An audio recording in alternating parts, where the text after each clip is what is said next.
ଆପଣ ଶୁଣୁଛନ୍ତି ରେଡିଓ ତୋଷାଳୀ ଆମ ମାଟିର ସ୍ୱର। ନମସ୍କାର। ଆଜି ଆମେ ଗୋଟେ ବହୁତ ପୁରୁଣ ଆଉ କ'ଣ କହିଲେ ଚିରନ୍ତନ ଭାରତୀୟ କାହାଣୀ ଭିତରକୁ ଯିବା। ସାବିତ୍ରୀ ଆଉ ସତ୍ୟବାନଙ୍କ କଥା। ଏଇଟା ଖାଲି ପ୍ରେମ କାହାଣୀ ନୁହେଁ, ଏଥିରେ ଅଛି ଦୃଢ଼ ସଂକଳ୍ପ, ପ୍ରଖର ବୁଦ୍ଧି ଆଉ ଏମିତିକି ଭାଗ୍ୟକୁ ଚ୍ୟାଲେଞ୍ଜ କରିବାର କଥା। ହଁ, ନିଶ୍ଚିତ। ଏ କାହାଣୀଟା ଆମେ ମୁଖ୍ୟତଃ ପାଇଥାଉ ମହାଭାରତର ବନପର୍ବରୁ। ସେଠି ମାର୍କଣ୍ଡେୟ ଋଷି ଯୁଧିଷ୍ଠିରଙ୍କୁ ଶୁଣେଇଥିଲେ। ଆଉ ଏମିତି ବି ଲୋକକଥାରେ ବିଭିନ୍ନ ପୁରାଣରେ ବି ଏହାର ଅଲଗା ଅଲଗା ରୂପ ମିଳେ। ଆଚ୍ଛା, ଆଜି ଆମେ ଖାଲି କାହାଣୀଟା କହିବାନି, ବରଂ ଟିକେ ଗଭୀରକୁ ଯିବା। ମାନେ ସାବିତ୍ରୀଙ୍କ ଚରିତ୍ରଟା କେମିତି, ତାଙ୍କ ନିଷ୍ଠା ପଛରେ କ'ଣ ଥିଲା, ଆଉ ସବୁଠୁ ବଡ଼ କଥା, ସେ ଯେ ମୃତ୍ୟୁର ଦେବତା ମାନେ ଯମରାଜ, ତାଙ୍କ ସହ କେମିତି ମୁକାବିଲା କଲେ, ତାଙ୍କର ରଣନୀତିଟା କ'ଣ ଥିଲା। ତେବେ ଚାଲନ୍ତୁ ଆରମ୍ଭ କରିବା। ହଁ, ତେବେ କାହାଣୀ ଆରମ୍ଭ ହୁଏ ମଦ୍ର ଦେଶର ରାଜା ଅଶ୍ୱପତିଙ୍କଠୁ। ସେ ବହୁତ ଧାର୍ମିକ ରାଜା ଥିଲେ, କିନ୍ତୁ ତାଙ୍କର ସନ୍ତାନ ନଥିଲା। ସେ ମା ସାବିତ୍ରୀ ମାନେ ଦେବୀ ସରସ୍ୱତୀଙ୍କୁ କଠୋର ତପସ୍ୟା କଲେ, ଆଉ ତାପରେ ଯାଇ ତାଙ୍କୁ ଗୋଟେ ତେଜସ୍ୱୀ କନ୍ୟା ମିଳିଲା, ଆଉ ତାର ନାଁ ସେ ରଖିଲେ ସାବିତ୍ରୀ। ହଁ, ତାପରେ ସାବିତ୍ରୀ ବଡ଼ ହେଲେ, ବିବାହ ଯୋଗ୍ୟ ହେଲେ, ରାଜା ଟିକେ ଚିନ୍ତାରେ ପଡ଼ିଲେ, ଆଉ ସାବିତ୍ରୀଙ୍କୁ କରିଲେ ନିଜ ପାଇଁ ବର ବାଛିବାକୁ। ଆଚ୍ଛା। ଆଉ ସାବିତ୍ରୀ ଗଲେ, ଆଉ କାହାକୁ ବାଛିଲେ ଜାଣିଛନ୍ତି? ବଣରେ ରହୁଥିବା ଜଣେ ନିର୍ବାସିତ ରାଜକୁମାର ସତ୍ୟବାନ। ତାଙ୍କ ବାପା ରାଜା ଧ୍ୟୁମତ ସେନ, ସେ ଅନ୍ଧ ଥିଲେ, ଆଉ ରାଜ୍ୟ ବି ହରେଇଥିଲେ। ଏଇଠି ଗୋଟେ କଥା ଦେଖିବାକୁ ମିଳୁଛି, ସାବିତ୍ରୀ ରାଜକୁମାରର ସମ୍ପତ୍ତି କି ପଦବୀ ଦେଖିଲେନି, ଗୁଣ ଦେଖିଲେ। କିନ୍ତୁ ସେତିକିବେଳେ କିଏ ଆସି ପହଞ୍ଚିଗଲେ? ହଁ, ସେଇଠି ପହଞ୍ଚିଲେ ଦେବର୍ଷି ନାରଦ, ଆଉ ସେ ଗୋଟେ ବହୁତ ବଡ଼ କଥା କହିଦେଲେ, ଗୋଟେ ଭବିଷ୍ୟବାଣୀ। ସେଇଟା ତ ସବୁଠୁ ନାଟକୀୟ ମୋଡ୍। ନାରଦ କହିଲେ, ସତ୍ୟବାନ ସବୁଥିରେ ଭଲ, ସବୁ ଗୁଣ ଅଛି, କିନ୍ତୁ ହେଲେ ତାଙ୍କ ଆୟୁଷ ଆଉ ମାତ୍ର ଗୋଟିଏ ବର୍ଷ। ଏକଦମ। ଏ କଥା ଶୁଣି ରାଜା ଅଶ୍ୱପତି ପୁରା ଚିନ୍ତାରେ ପଡ଼ିଗଲେ। ସେ ସାବିତ୍ରୀଙ୍କୁ ବୁଝେଇଲେ, କିନ୍ତୁ ସାବିତ୍ରୀ ସେ ଅଟଳ। ସେ ଯାହା କହିଲେ ସେଇଟା ହିଁ ତାଙ୍କ ଚରିତ୍ରର ମୂଳଦୁଆ ପକେଇଦେଲା। ସେ କହିଲେ, ମୁଁ ମୋର ବର ବାଛି ସାରିଛି। ଜଣେ ଭାରତୀୟ ନାରୀ ଜୀବନରେ ଥରେ ହିଁ ବରଣ କରେ। ହଁ, ଏଇଟା ଖାଲି ଜିଦ୍ ନଥିଲା, ଏଇଟା ଥିଲା ତାଙ୍କର ନିଷ୍ଠା, ତାଙ୍କର ଦୃଢ଼ ସଂକଳ୍ପ। ସେ ଜାଣିଶୁଣି, ଭବିଷ୍ୟତ ଜାଣିକି ବି ପଛକୁ ହଟିଲେନି। ତାଙ୍କର ଏଇ ଦୃଢ଼ତା ଦେଖି ରାଜା ବି ଶେଷରେ ହଁ କଲେ, ଆଉ ସାବିତ୍ରୀ ଆଉ ସତ୍ୟବାନଙ୍କ ବାହାଘର ହେଇଗଲା। ତାପରେ ସାବିତ୍ରୀ ରାଜପ୍ରାସାଦ ଛାଡ଼ି ବଣକୁ ଗଲେ। ସ୍ୱାମୀ ଆଉ ଅନ୍ଧ ଶ୍ୱଶୁର ଶାଶୁଙ୍କ ସେବା କରି ରହିଲେ। ସେ ପୂରାପୂରି ଜାଣିଥିଲେ ସେହି ଦିନଟା ପାଖେ ଆସୁଛି। ଆଉ ଯେତେବେଳେ ସେହି ବର୍ଷକ ପୂରିବାକୁ ବସିଲା, ନାରଦଙ୍କ କଥା ମନେ ପକେଇ ସେ ଗୋଟେ କଠିନ ବ୍ରତ କଲେ। ମୃତ୍ୟୁର 3 ଦିନ ଆଗରୁ ନା ଉପବାସ ରହିଲେ। ହଁ, ସେଇଟାକୁ ତ୍ରିରାତ୍ର ବ୍ରତ କୁହନ୍ତି। 3 ଦିନ 3 ରାତି ଉପବାସ। ଏଇଟା ଖାଲି ପୂଜା ନଥିଲା, ଏକ ପ୍ରକାର ମାନସିକ ପ୍ରସ୍ତୁତି ଥିଲା। ବହୁ ଶକ୍ତି ଦରକାର ଏଥିପାଇଁ। ଆଉ ଶେଷ ଦିନ, ଯେଉଁଦିନ ସତ୍ୟବାନଙ୍କର ମୃତ୍ୟୁ ହେବାର ଥିଲା, ସେଦିନ ସେ କାଠ କାଟିବାକୁ ବଣକୁ ଯାଉଥିଲେ।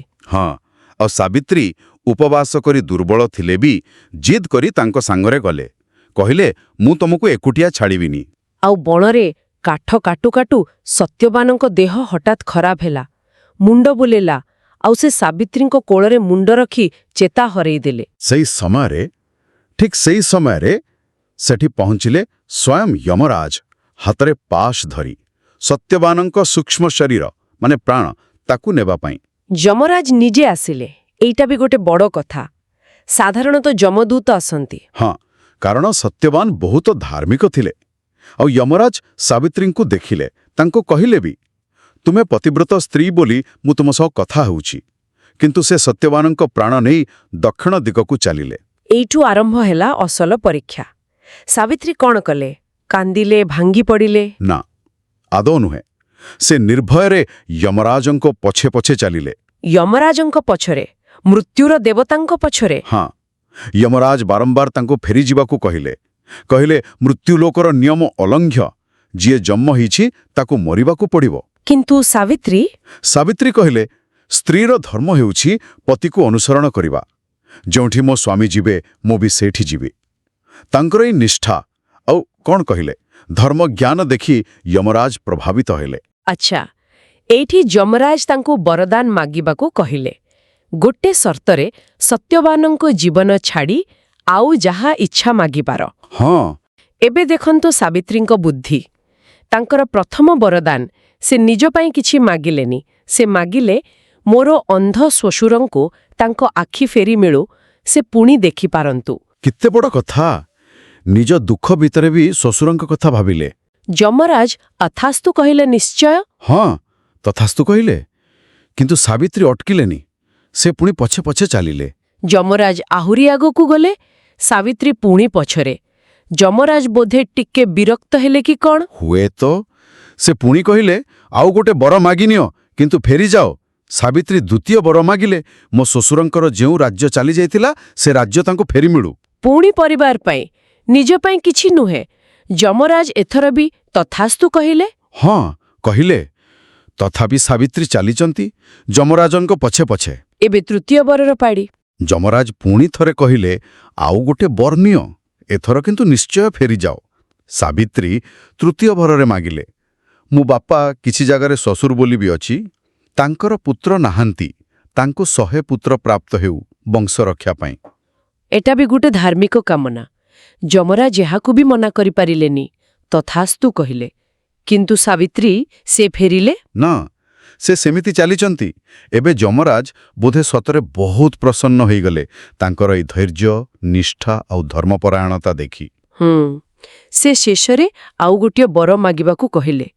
ଏଇଟା ଥିଲା ଚତୁର୍ଥ ବର। ହଁ, ଆଉ ଏଥର ସାବିତ୍ରୀ ଯାହା ମାଗିଲେ ସେଇଠି ଥିଲା ଅସଲ କଥା। ପୁରା ବାଜି ପଲଟିଗଲା ସେଇଠି। ସେ ମାଗିଲେ, ମୋତେ ସତ୍ୟବାନଙ୍କ ଠାରୁ 100 ଜଣ ଯଶସ୍ୱୀ ପୁତ୍ର ଲାଭ ହେଉ। ଓହୋ, ଏଇଟା ତ ମାନେ ଶୁଣିବାକୁ ସାଧାରଣ ଲାଗୁଛି। ଜଣେ ସ୍ତ୍ରୀ ପୁତ୍ରବତୀ ହେବାକୁ ଚାହୁଁଛି। ଏକଦମ। ଯମରାଜ ବି ସେମିତି ଭାବିଲେ ବୋଧେ। ସେ ବିନା ଦ୍ୱିଧାରେ, ବିନା କିଛି ଭାବିଚିନ୍ତି କହିଦେଲେ, ତଥାସ୍ତୁ। କିନ୍ତୁ ଏଇ ବରଦାନ ଦେଇ ସେ ନିଜେ ଫସିଗଲେ ନା? ହଁ, ନିଜ କଥାରେ ନିଜେ ବନ୍ଧା ପଡ଼ିଗଲେ। କାରଣ ସାବିତ୍ରୀଙ୍କୁ ଯଦି ସତ୍ୟବାନଙ୍କ ଠାରୁ ପୁଅ ହେବ, ତେବେ ସତ୍ୟବାନଙ୍କୁ ତ ଜୀବିତ ରହିବାକୁ ପଡ଼ିବ। ଆଚ୍ଛା, କେତେ ବୁଦ୍ଧି! ଯମରାଜ, ଧର୍ମରାଜ ସେ ନିଜ ବଚନ ତ ରକ୍ଷା କରିବେ। ନିଶ୍ଚୟ। ସେ ବାଧ୍ୟ ହେଲେ ତାଙ୍କୁ ସତ୍ୟବାନଙ୍କ ପ୍ରାଣ ଫେରାଇ ଦେବାକୁ ପଡ଼ିଲା। ସେ କହିଲେ, ସାବିତ୍ରୀ ତୁମେ ଧନ୍ୟ, ତୁମ ନିଷ୍ଠା ଆଉ ବୁଦ୍ଧି ଆଗରେ ମୁଁ ହାରିଗଲି। ଆଉ ସତ୍ୟବାନ ପୁଣି ଜୀବନ ପାଇଲେ। ସେମାନେ ଫେରିଲା ବେଳକୁ ଦେଖିଲେ ବାକି ବରଦାନ ସବୁ ବି ସତ ହୋଇସାରିଛି। ଶ୍ୱଶୁରଙ୍କୁ ଆଖି ମିଳିଯାଇଛି, ରାଜ୍ୟ ବି ଫେରିଆସିଛି। ହଁ, ତେଣୁ ଏ କାହାଣୀ ଏଇଟା ଖାଲି ପତି ପାଇଁ ସ୍ତ୍ରୀର ତ୍ୟାଗ ବା ଭକ୍ତିର କାହାଣୀ ନୁହେଁ। ଠିକ୍। ତାହେଲେ ଏଥିରୁ ଆମେ ମୁଖ୍ୟତଃ କ'ଣ ବୁଝିଲେ, କ'ଣ ଶିଖିଲେ? ଦେଖନ୍ତୁ, ଏଥିରେ ଅଛି ଅଟଳ ସଂକଳ୍ପ। ଥରେ ଯାହା ସ୍ଥିର କଲେ ସେଥିରୁ ହଟିଲେନି। ଏଥିରେ ଅଛି ଅସୀମ ଧୈର୍ଯ୍ୟ। ଏତେ ବଡ଼ ଦୁଃଖରେ ବି ସେ ବିଚଳିତ ହେଲେନି। ଆଉ ସବୁଠୁ ବଡ଼ କଥା, ଏଥିରେ ଅଛି ପ୍ରଖର ବୁଦ୍ଧିମତ୍ତା। ସେ ବଳ ପ୍ରୟୋଗ କଲେନି।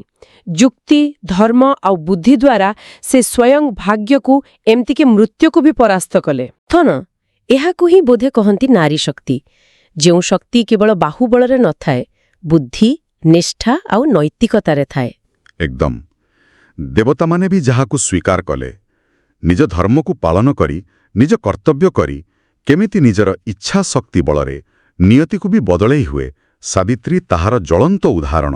ଅର୍ଥାତ୍ ପ୍ରେମ ଆଉ ନିଷ୍ଠା ତ ନିଶ୍ଚୟ ଦରକାର, କିନ୍ତୁ ତା ସାଙ୍ଗକୁ ଯଦି ବୁଦ୍ଧି, କୌଶଳ ଆଉ ଧୈର୍ଯ୍ୟ ମିଶିଯାଏ, ତାହେଲେ ବୋଧେ କିଛି ବି ଅସମ୍ଭବ ନୁହେଁ। ବହୁତ ଗଭୀର କଥା ଏଟା। ନିଶ୍ଚିତ ଭାବରେ। ଆଉ ଏଇଟା ଆମ ସମସ୍ତଙ୍କ ପାଇଁ ଗୋଟେ ପ୍ରଶ୍ନ ବି ଛାଡ଼ି ଯାଉଛି, ନୁହେଁ କି?